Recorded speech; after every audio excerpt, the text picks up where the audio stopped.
Budaya ngutang itu tidak benar. Ngutang boleh, tapi budaya hutang tidak benar. Maka saya mohon maaf sebesar-besarnya. Kalau orang megang kartu kredit, Pak, kemudian nanti umpamanya, mohon maaf sekali lagi, umpamanya kemudian dibilang, tapi ini Pak kartu kredit syariah.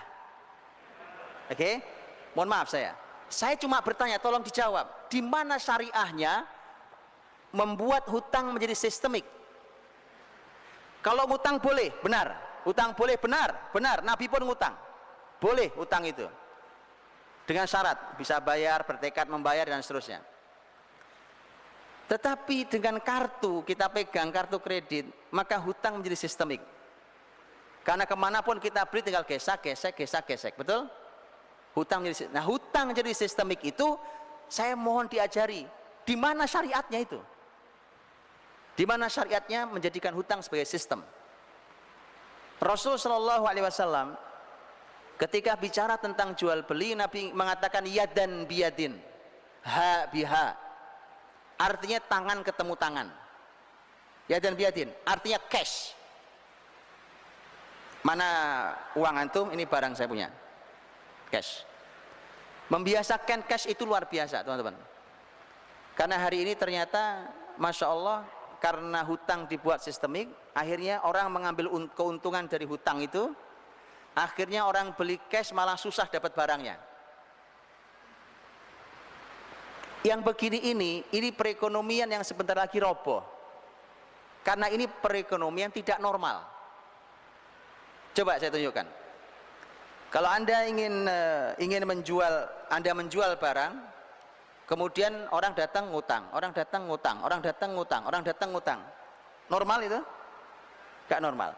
Anda mungkin akan jawab, Pak, tapi itu ada lembaga keuangan yang mengcover itu, bukan si tokonya. Tokonya sih dapat cash. Ada lembaga keuangan. Justru itulah kemudian lahirnya lembaga-lembaga keuangan yang fungsi uang menjadi sangat berkuasa, uang itu. Padahal uang itu dalam Islam dibatasi hanya sebagai alat tukar, tidak lebih. Ketika uang kekuasaannya melebihi alat tukar, maka yang muncul nanti adalah dosa, diantaranya riba. Karena riba itu membuat uang menjadi komoditas, kan begitu, menjadi barang yang dijual dan seterusnya. Maka dari itu teman-teman, Nabi Shallallahu Alaihi Wasallam memotivasi muslimin untuk bahwa sebenarnya semuanya cash.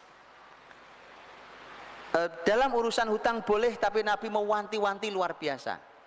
Jadi wanti-wanti sangat luar biasa tentang masalah hutang. Dan masya Allah, andai Rasul hidup hari ini, Pak, kemudian meninggallah kita, rasanya tidak ada yang disolati Nabi Shallallahu Alaihi Wasallam. Karena Nabi tidak mau menyolati sahabat yang masih punya hutang. Apa enggak sedih? Sangat sedih. Nabi SAW suatu saat mau menyolati jenazah, kemudian Nabi bertanya, ada hutangkah ini? Ada ya Rasulullah. Kata Nabi, sholat kalian saya nyolatkan, saya tidak mau nyolatkan.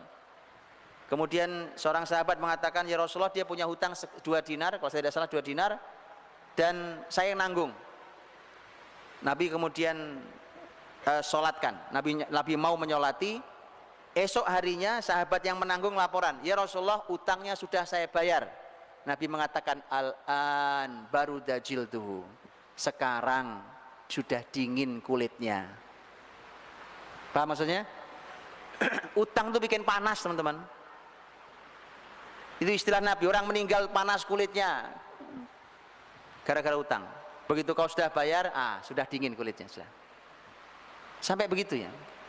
Saking bahwa dalam Islam itu didorong untuk cash segala sesuatu. Saya ingat betul, dulu waktu saya ngaji, salah satu syekh tempat saya mengaji, Syekh Muhammad Mukhtar Syingkiti hafizallahu taala, saya ingat betul beliau mengatakan bahwa andai ekonomi transaksi hari ini di dunia cash, yadan biyadin tadi, tangan ketemu tangan tadi, maka tidak ada masalah di perekonomian hari ini.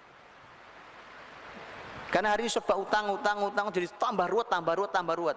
Karena hutang dibikin sistem di belakangnya, bikin lagi belakangnya, bikin lagi asuransi belakangnya, bikin lagi asuransi diasuransikan lagi.